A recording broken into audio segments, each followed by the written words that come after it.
se llamaba Florentino. En Coahuila el vasconcelista cobró gran fuerza, vasconcelismo cobró gran fuerza. Derivación de ese movimiento sería después la candidatura del ingeniero Vito Alessio Robles al gobierno del estado en la elección en la que al final fue declarado triunfador don Nazario S. Ortiz Garza. A la campaña de Vasconcelos en Coahuila pertenece la historia de un hombre valeroso. Se llamaba Florentino Ibarra Chaires y era vasconcelista de todo corazón. La gente del gobierno lo aprehendió en Monclova y lo azotó hasta hacerlo sangrar. En un mitin de Monterrey, el candidato Vasconcelos conmovió a la muchedumbre y levantó su indignación cuando descubrió la espalda del joven Ibarra Chaires, todavía con las heridas dejadas por el bárbaro tormento, exactamente como se ve en ciertas estrujantes escenas de los folletines cinematográficos del oeste, escribió un periodista.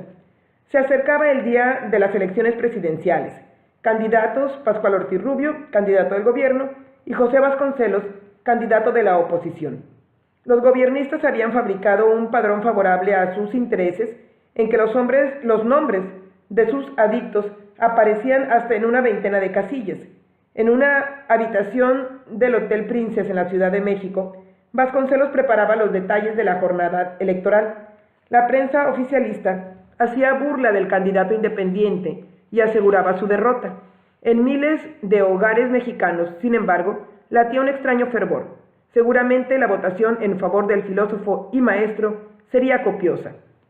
Para desanimar a los votantes de la oposición, el gobierno empezó a difundir el rumor de que habría balazos el día de la jornada electoral.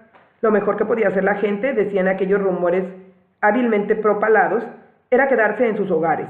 El abstencionismo favorecería al partido oficial, pues los agentes gobiernistas podrían rellenar las urnas con votos en favor de Ortiz Rubio. De repente Vasconcelos anunció su propósito de salir de la capital para dirigirse a Sonora. Quería estar en contacto, dijo, con algunos grupos armados en caso de fraude electoral, iniciarían allí un movimiento.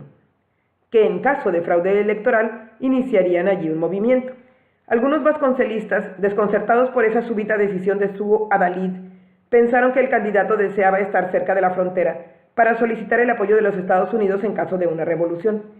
La idea era descabellada. Los americanos apoyaban a Calles y antes bien, en caso de un levantamiento, darían su total respaldo al gobierno establecido. Los jóvenes que seguían a Vasconcelos, aquella gloriosa generación del 29, pensaban que habría un gigantesco fraude electoral. Otra seguridad tenían: el pueblo se levantaría en armas, como sucedió en tiempo de Madero, y Vasconcelos se pondría al frente de la rebelión. Si por los votos no entregaban el poder los callistas, tendrían que entregarlo por las balas.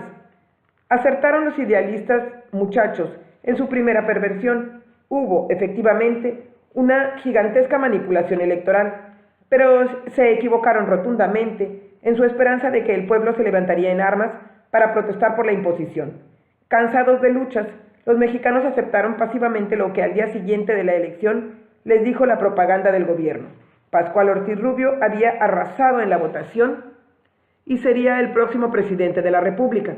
Eran los primeros ensayos de aquella democracia sui generis que nos recetó la familia revolucionaria, democracia fingida que se fue, seguramente para no volver jamás, cuando los mexicanos decidieron darse a sí mismos una verdadera democracia.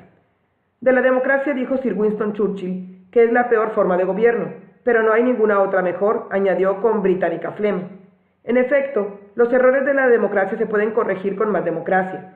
Si un partido nos ha decepcionado, siempre podemos dar nuestro voto a otro. En última instancia, en eso consiste la libertad, en la posibilidad de elegir, ya sea entre dos dioses, dos partidos políticos o dos marcas de jabón.